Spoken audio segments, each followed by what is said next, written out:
I'm a travel nurse from Ohio, and last year I accepted a 3-month assignment in Savannah, Georgia. It was supposed to be a peaceful escape, southern charm, old streets, good food, a little break from life. I'd been through a divorce. I needed space. So when the agency offered me a full historic mansion rental on the cheap, I took it without thinking twice. It's a little older, they said. 3 floors, 19th century build, bit of a creak, but beautiful. That was the word that kept coming up. Beautiful. But when I first pulled into the gravel driveway on that humid March afternoon, the first word that came to my mind wasn't beautiful, it was watching. The house sat beneath 2 massive oaks, their mossy branches hanging like arms draped over a coffin. 3 stories tall, peeling green shutters, faded white columns. A broken wind chime clinked in the breeze. It felt alive in the worst kind of way. I let myself in with the key under the mat. Inside, the place smelled like lavender and mildew.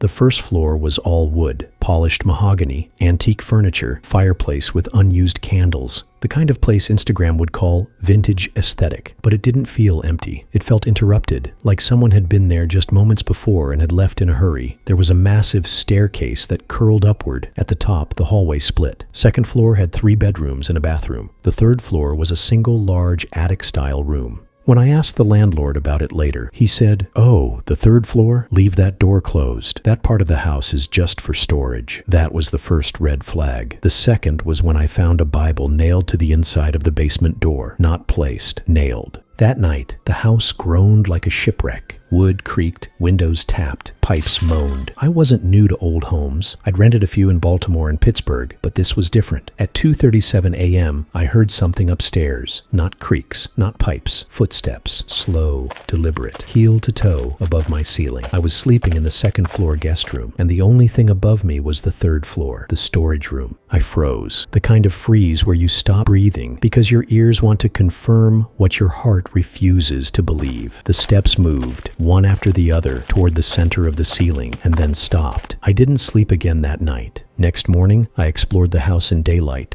tried to convince myself it was pipes, maybe squirrels in the attic. I went up to the 3rd floor door. It was shut tight, old iron doorknob. No lock, but the door wouldn't budge. I decided not to force it. In the hallway upstairs, I found a mirror on the floor. It had clearly fallen. The glass was cracked, but not shattered. I picked it up, and for a split second, I saw someone standing behind me. I turned fast.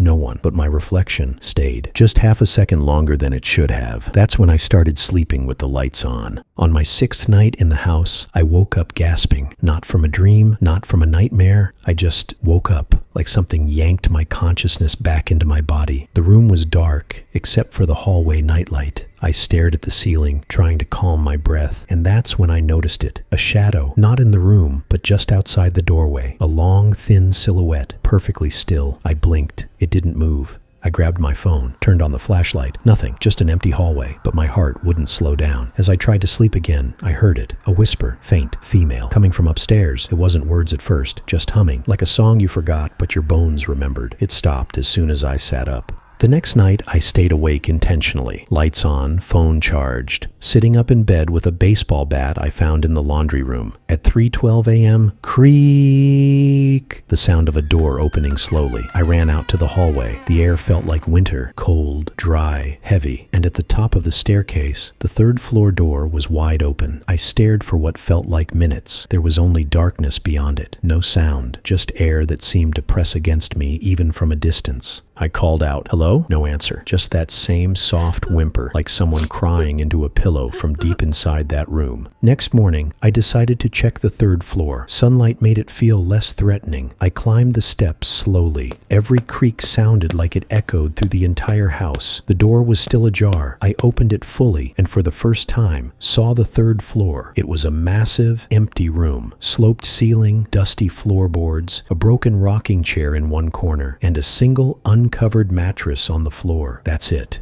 But on the far wall, in the dust, was a handprint, too high to belong to a child, too small to be a man, and too fresh to have been there long. There were no footsteps in the dust leading up to it. It was just there. At this point, I'd had enough. I called the landlord again. No response. So I reached out to the local library, asked if anyone knew the house's history. They put me in touch with an older woman, a volunteer historian who'd lived in Savannah her whole life. When I gave her the address, she paused. "Oh, that house," she said. "You're the third tenant this year. The others didn't last a month." She told me the mansion was built in 1862, during the height of the Civil War, owned by a wealthy doctor who treated soldiers in the basement. His wife, Margaret, was said to have gone insane after losing their child to fever. She spent the last 10 years of her life locked on the third floor by her husband. Locals said her screams echoed through the square well into the night. She died in that room, alone, and some said she never left. After that call with the historian, I couldn't sleep. Every floorboard seemed to breathe. Every gust of wind felt deliberate. I decided to stay up again that night. This time, camera on, audio recorder. Everything pointed toward the stairs. At exactly 2:46 a.m., I heard a sound I will never forget. Scratch, scratch, scratch, coming from inside the walls. Not rats, not wood expansion. This was rhythmic, deliberate. It moved from the corner of the ceiling, down the wall, toward the second floor hallway, then silence, until I heard a creak. The stairwell. Something was coming down from the third floor. I stood up, heart racing, phone in one hand, bat in the other, and then I saw it. At the top of the stairs, under the hallway light, a woman, not a shadow, not a trick of light. A woman in a tattered white nightgown, hair over her face, shoulders twitching like she was trying not to sob. Her feet weren't touching the ground. She floated. And then her head snapped up. Her face was gray, but not decayed. Her eyes were white, like glass soaked in milk, and her mouth hung open like it had forgotten how to close. She looked directly at me and whispered, "He never let me leave." Lights exploded. All at once, every bulb in the hallway blew out. My phone glitched. Screen turned green, then black. The air became freezing cold. I could see my own breath. She screamed, not like a jump scare. It was a deep, guttural animal sound that came from every corner of the house. The walls cracked, the floorboards bowed, and the mirror in the hallway, it shattered inward.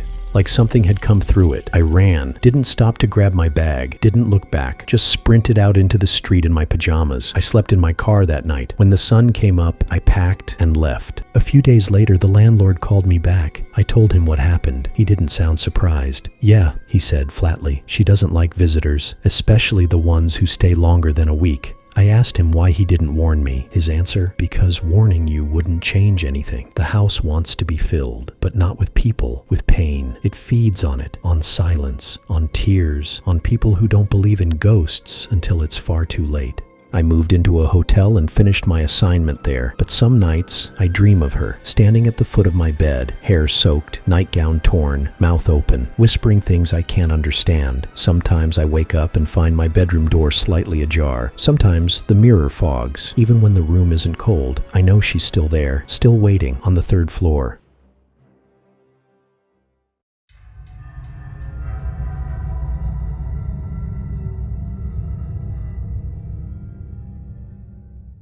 There are mansions, and then there are mansions that were built to hide something. This story isn't about ghosts that knock or voices that whisper. It's about something far worse. A sealed-off room in a luxury Arizona home that no one, not even the owners, knew existed until one man found it and wishes he never did. I work for a home security company based in Phoenix. I won't name the company for obvious reasons, but let's just say we handle high-end clients, NBA players, retired politicians, ex-CEOs with more money than sense. One afternoon in early June, I got a job order to update the perimeter security system of a massive estate in Paradise Valley. The home was recently bought by a reclusive tech investor. Guy was never there, but always watching everything remotely. His request? Enhance the infrared motion sensors around the lower-level perimeter, especially the basement entrance. No big deal, right? The address was on a long, private road surrounded by rocky hills and cacti, the kind of place where you expect to see a Jaguar parked outside and a panic room inside. When I got there, the mansion looked brand new, ultra-modern design, concrete, glass, and steel. A robot dog greeted me at the door, literally, Boston Dynamics type. The house manager let me in, Friendly guy. Said his boss was traveling in Sweden and wouldn't be back for months. My job was to check the sensor connections, reprogram the firmware, and map blind spots in the basement corridors. It sounded routine. It wasn't. The elevator to the basement was fingerprint locked, but the manager had access. We descended. The basement was colder than I expected, like the air conditioning was set unnaturally low. It didn't feel like a regular basement. It was a concrete bunker. No drywall, no paint, just unfinished concrete. Long hallway, LED strips along the floor. There were 5 doors, 4 labeled clearly. Storage, utilities, safe room, and gym. But the 5th was different. It had no handle. Just a smooth steel panel, seamless, no label. I thought it might be decorative at first, until I walked by it with my scanner. The motion detector pinged from behind the door. Something had moved inside. I asked the manager about it. He looked confused, said the blueprint didn't show any additional room, but I saw the flicker in his eye. He wasn't just confused, he was worried. I suggested scanning the inside of the wall. He made a call, got approval from the owner.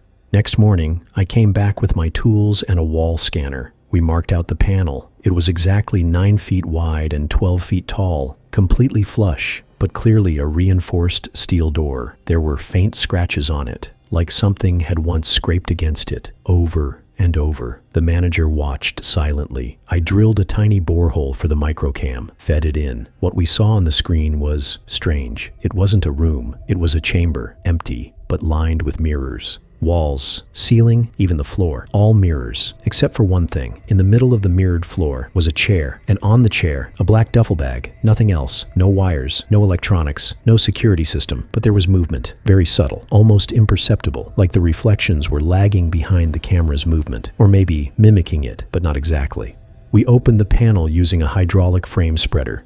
The door released with a soft metallic hiss, and the smell that came out, it wasn't rot, it was old wood, cologne, and something burnt. The lights in the chamber were motion activated. They came on as we stepped in. The mirrors were flawless, every angle perfect, but the reflections were delayed. You'd raise your hand, and for just a split second, your reflection wouldn't. The manager looked visibly shaken. I approached the chair. The bag was zipped, unmarked. When I touched it, the reflections behind me twitched, like they were reacting to the movement independently. I stepped back. "You're seeing this, right?" I asked. The manager didn't respond. I turned. He wasn't looking at the mirrors. He was staring at one particular reflection, the only one that wasn't mimicking us. A man, standing directly behind me in the mirror. But when I turned around, no one was there.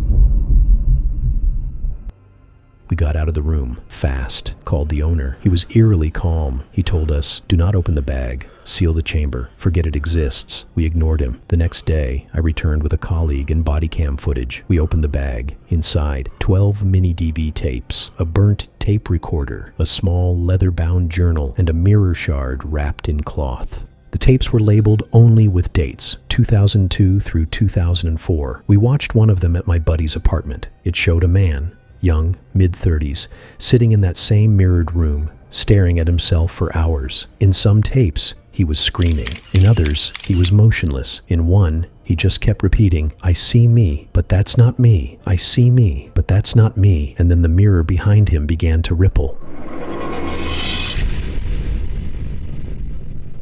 We tried contacting the previous owner of the property, but he was listed as deceased, not in an obituary, on a missing persons list from 2005. His name matched the man in the tapes. The property had changed hands 3 times since. Every owner had renovated the mansion, but none had ever accessed the mirror chamber until now. 3 days later, my company fired me. The client terminated the contract. The manager stopped returning my texts, and when I drove by the property a week later, the entire basement wing was sealed off, rebuilt, recoated, scrubbed from all blueprints, as if it was never there. I don't know who that man was. I don't know what he built that chamber for, but I do know this. The mirrors in that room didn't just reflect light. They absorbed something, maybe a part of him, maybe a part of anyone who entered. And if that room is ever opened again, God help whoever's reflection looks back.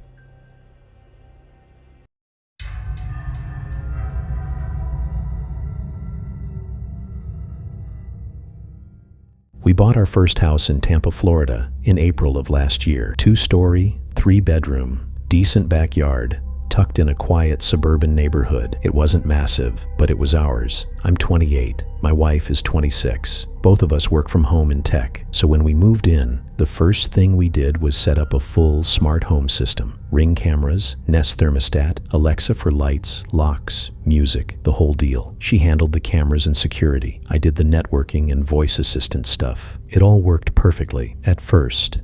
The first weird thing that happened was a false doorbell ring at 2:43 a.m. I checked the camera. Nobody there. I figured maybe it was a wiring glitch or motion detection gone weird. Florida has lizards, squirrels, whatever. Then, a few days later, Alexa turned on by itself. I'm sorry, I didn't catch that. It said at full volume. 2:10 a.m. Living room empty. Both of us asleep upstairs. We laughed it off. Tech bugs happen. I even joked that our house was haunted by a software update. Wish I hadn't said that. My wife started getting creeped out before I did. She said the front camera kept detecting movement between 3 and 4 a.m., always in the exact same spot on the porch. No wind, no trees, just detection. Then she noticed something else. Alexa's voice sounds off. I told her she was imagining it, but once she said it, I couldn't unhear it. It wasn't obvious, just slightly slower, too calm, too human. One night we were watching TV when Alexa spoke again. Would you like me to turn off the lights upstairs? We hadn't said anything. We looked at each other. I asked, did you schedule that or something? She shook her head. No, I didn't say anything. I paused the show and checked the app. No log. Nothing had triggered the voice. A week later, I came back from a grocery run. The front door wouldn't open. It was locked, which is fine. But when I pulled out my phone to unlock it, the app gave me a weird message. Lock state unknown. I tried again. Same thing. Then I knocked. My wife opened the door, pale. Did you just lock me in? She asked. No, I said. I was outside. She showed me her phone. The app log showed front door, locked remotely by user 2, but she's user 1. I'm user 2, and I never touched it. We had installed a small indoor rotating camera in the kitchen. It was voice controlled, just for fun. Alexa, pan left, pan right, etc. One evening while cooking, my wife called out from the living room. Stop moving the camera. I shouted back. I didn't touch it. The camera turned slowly from the living room side and pointed directly at her. Then it tilted slightly, down and up, as if nodding. She unplugged it immediately. I checked the logs. There was no command history for the movement, no network request. It moved on its own. The next time Alexa spoke, it wasn't her voice. It was mine. We were in bed. I was on my phone. My wife had just turned off her bedside lamp. And then from downstairs, in a slightly glitched version of my voice, we heard, I'm going to lock the doors now. We both froze. I looked at her. She looked at me. I said nothing. She whispered, did you say that? I didn't respond. I just grabbed the baseball bat from under the bed. We went downstairs together. The house was dark. The lights refused to turn on, even through the switch. Everything felt cold. When I asked Alexa to respond, she didn't. She just played a recording of my wife's laughter. I unplugged the Echo, disconnected the router, killed the breakers. For 2 days, everything was quiet. Then, around midnight, the lights turned back on, one by one. Every room, the oven beeped.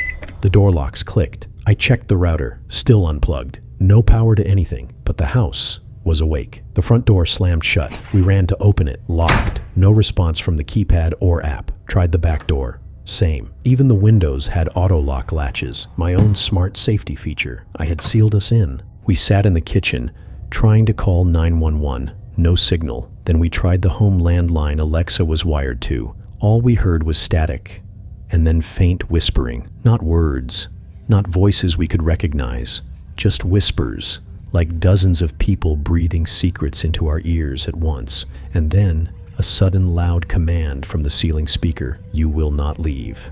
The voice wasn't mine, wasn't hers, wasn't Alexa. It was something else, lower, rougher, like gravel in a storm drain. We ran for the breaker again. The panel was gone. The wall was sealed shut. We curled up on the floor, trying not to panic. That's when the TV turned on. It wasn't Netflix. It was footage from our own living room camera, but the angle wasn't possible. It was from the corner above the fireplace, where no camera had ever been, and we weren't alone in the frame. Behind us, standing in the dark, was a figure, tall, black silhouette, no face, but glowing orange light inside the chest, like a low burning furnace, and it was watching us. Then the TV spoke. You invited me in. I don't need permission anymore. The next morning, every device was dead. The locks were open. The lights were off. No sound, no response, nothing. We walked out of that house without touching a single thing. We left everything, furniture, electronics, even our clothes, moved into a one-bedroom apartment with analog switches and a rotary phone. No cameras, no echo, no smart fridge, just quiet. But sometimes, when I say something out loud, a sentence I know I've never spoken before, I hear a faint echo of my own voice from somewhere else.